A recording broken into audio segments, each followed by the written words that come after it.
ঝাড়গ্রাম শহরে একের পর এক আবাসে চুরি, আর সেই চুরির কিনারা করতে পুলিশ তদন্তে নামে।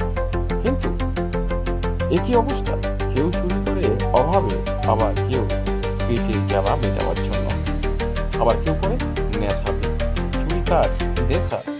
কিন্তু এখানে যে তিন যুবক ঝাড়গ্রাম শহরের বিভিন্ন আবাসনে চুরির ঘটনা ঘটিয়েছিল, তাদের পরিচয়ে চমকে উঠল পুলিশ।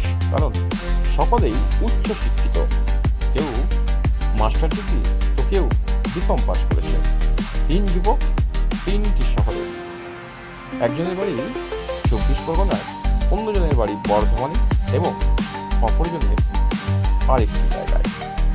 এই তিন যুবককে পুলিশ এই ঘটনার তদন্তে নেমে গ্রেপ্তার করে বাঁকুড়ার এক হোটেল থেকে ভিক্টর ঘোষ ও সৌমেন্দ্র চৌধুরীকে গ্রেপ্তার করে এবং অপরজনকে পাঁশকুড়া থেকে পুলিশ গ্রেপ্তার করে। তিন যুবককে এই চুরির ঘটনায় আজ ঝাড়গ্রাম আদালতে পেশ করলে মহামান্য বিচারক তাদের তিনজনকে পুলিশি হেফাজতে নির্দেশ দিয়েছেন পুলিশকে তদন্ত করার জন্য। ইতিমধ্যে পুলিশ মনে করছে এই তিন যুবকের সাথে বড় একটি গ্যাং রয়েছে।